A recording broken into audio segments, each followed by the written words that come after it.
The ballroom of the Hargrove Medical Foundation smelled like old money and fresh flowers, the kind of event where everyone wore their best smile and their sharpest ambitions. Maya Collins stood at the entrance and took one slow breath. She had not planned to be here tonight. She had planned to be home, in her apartment, eating leftover soup and watching something forgettable on television. She had planned, as she had planned every Friday night for the past 11 months, to be invisible, to be small, to take up as little space as possible in a world that had already made it very clear it no longer wanted her in it. But then Dr. Patricia Yoon had called that afternoon, voice tight with apology, telling her that Dr. Sheldon Blake, the original keynote speaker for the Hargrove Foundation's annual Excellence in Medicine Gala, had come down with pneumonia, and that the board had voted unanimously to ask Maya to fill his place. The board, which meant Marcus would know she was coming. She told Patricia yes before she could talk herself out of it. Now she stood at the entrance of the Grand Whitmore Hotel ballroom in a dress she hadn't worn since her life was a different shape, and she reminded herself how to breathe. The maitre d' looked up from his podium. His eyes moved from her face to the name on his list, and something shifted in his expression. Recognition, respect, a small straightening of the spine. Dr. Collins, of course, welcome back. Back. The word landed strangely. She had been at this gala 3 years in a row, when she was still Dr. Collins Hartley, when she was still a wife. She followed him inside. The room was exactly as she remembered, 12-foot ceilings, chandeliers that cost more than most people's cars, round tables draped in ivory linen, surgeons and hospital administrators and pharmaceutical executives moving through the crowd with champagne flutes and practiced laughter. The kind of event Marcus had always said was essential. You have to be seen, Maya. That's how this world works. You have to be seen by the right people. She had spent 6 years being seen beside him. She spotted him before she had taken 20 steps into the room. Marcus Hartley was standing near the far end of the bar, in the navy suit she had helped him pick out for last year's gala, the one with the fine charcoal pinstripe. He looked exactly the same as he always had, tall, handsome in that careful, curated way. The kind of man who had practiced his own laugh until it sounded natural. He was leaning toward a woman in a red dress, saying something that made her throw her head back with delight. Serena. Maya had known Serena Voss since before she even had a reason to know her name. Serena had joined Marcus's pharmaceutical company 18 months ago as his executive assistant. Maya had met her at the company Christmas party and thought, she's young, ambitious, good for her. She had not thought anything else, because she had trusted her husband completely and without question, the way you trust the foundation of a house, until she found the hotel receipts. Until she checked the date on the hotel receipts against the night Marcus had told her he was in Boston for a conference. Until she sat on the bathroom floor of their house in River Oaks and understood, with a horrible and clarifying stillness, that her marriage had been a performance she hadn't known she was in. She was 9 weeks pregnant at the time. She had not told him about the pregnancy yet. She had been waiting for the right moment, the private dinner she'd been planning, the small gift she'd wrapped and hidden in her dresser drawer. She had been so careful with her timing. She had wanted it to be perfect. She told him about the pregnancy the same night she confronted him about the receipts. His face, when she said the word pregnant, was not what she expected. There was no guilt, no softening. There was something much worse. There was irritation.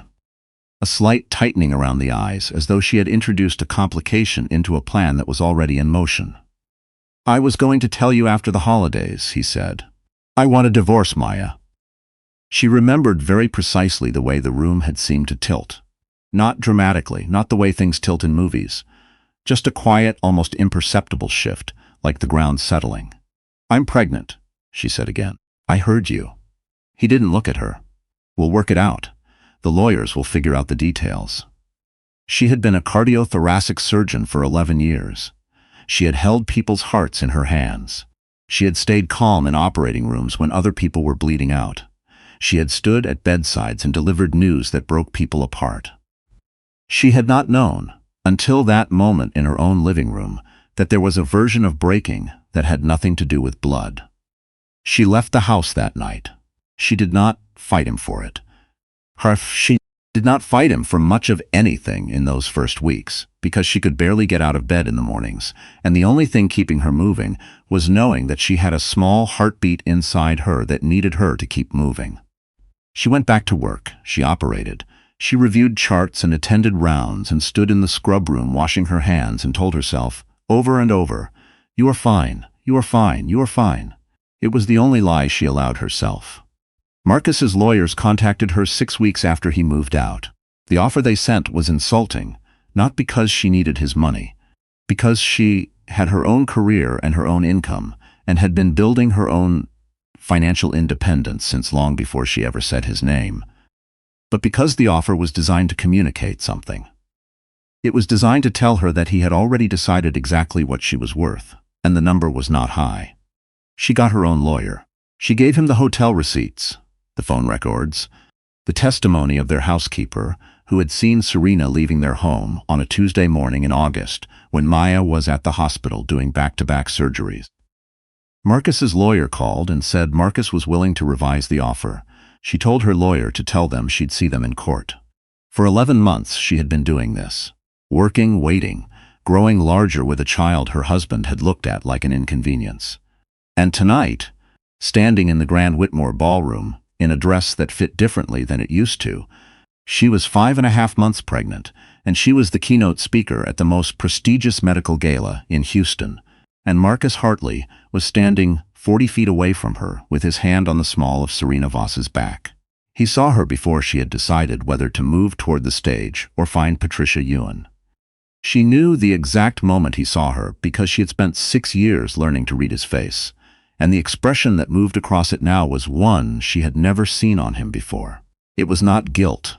It was not anger. It was something closer to disorientation, as though the room had rearranged itself without warning, and he was still trying to locate where everything had gone. His eyes dropped to her stomach. She watched him recalibrate. She watched him decide something. She watched him straighten, reassemble the smooth confidence he wore like a second suit, and then she watched him go very still, as the man standing beside her spoke. Dr. Collins. The voice was calm and warm, and carried the particular authority of someone who had never needed to raise it to be heard. "I'm glad you could make it. Patricia told me you agreed to step in tonight. The board is grateful." She turned. James Whitfield was 62 years old, with the kind of silver hair that looked like it had been silver since birth, and the handshake of a man who had closed deals that changed industries. He was the chairman of the Hargrove Foundation Board, and, more relevantly, the former senior partner of the surgical residency program where Maya had trained 15 years ago. He had written her recommendation letter for her fellowship. He had been, quietly and without fanfare, one of the most consistent advocates for her career, since she was a second-year resident who operated with unusual stillness for someone her age. "Dr. Whitfield." She shook his hand. "Thank you for thinking of me." "We didn't think of you," he said simply. "We thought of the best person for the room. That happened to be you." He glanced briefly in the direction of the bar, not long enough to seem deliberate, but long enough to be precise. "I believe you know some of our other guests." "I do," she said. He held her gaze for a moment, and in it was everything that didn't need to be said. He had been on the hospital board when the divorce proceedings became something people whispered about in the hallways. He had said nothing publicly.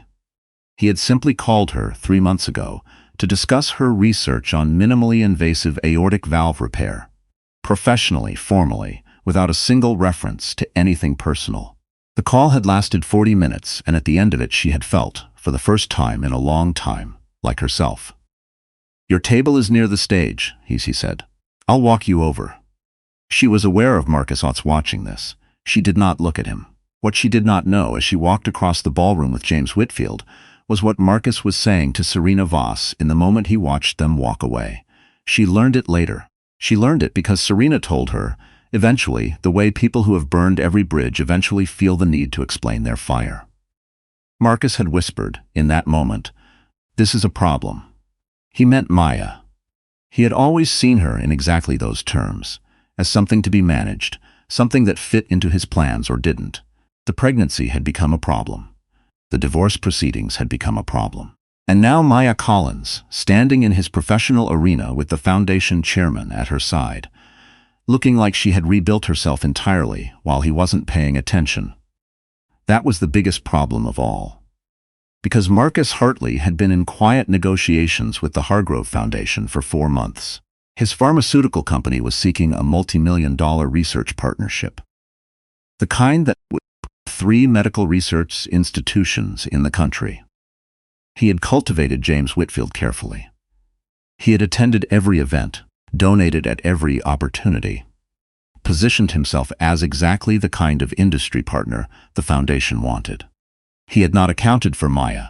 She gave her keynote address at 8 o'clock, standing at the podium with her notes in front of her and the slight unfamiliar weight of 5 months of pregnancy beneath her dress, and she talked about patience, about the kind of precision that couldn't be rushed, about what it meant to operate on a heart, not metaphorically, not inspirationally, literally, and the responsibility of holding something that fragile without flinching. The room was very quiet. She was not a dramatic speaker. She had never been. She didn't tell stories designed to make people cry or build to swelling conclusions. She just told the truth, plainly, and with the kind of specificity that made truth feel new. She talked about a 17-year-old boy she had operated on in January, whose aorta had started dissecting on the table, and the 14 minutes it had taken her team to stabilize him, and the way the boy had asked her, 3 weeks later in his recovery room, whether her hands had been scared. "I told him no," she said.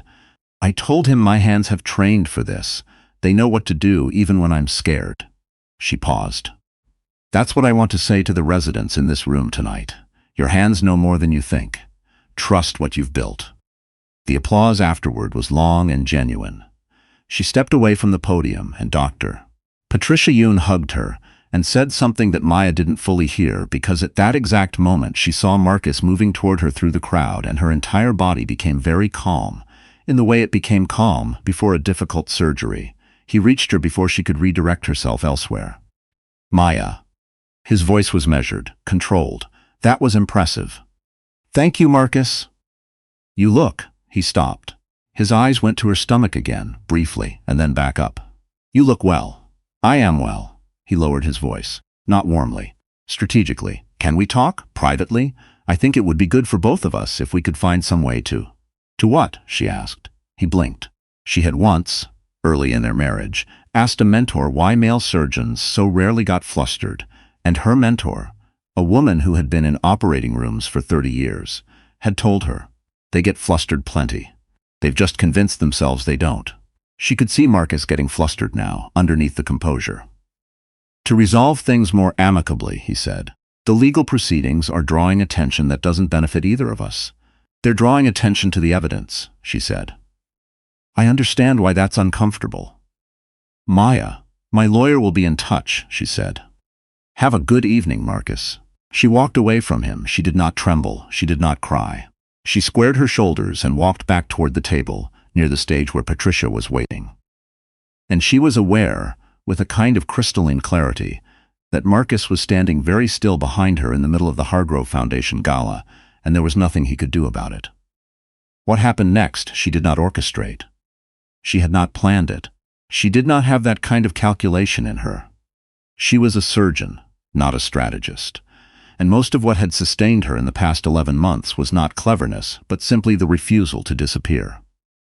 What happened was that James Whitfield spent 40 minutes after the keynote invisible, engaged conversation with her about her current research.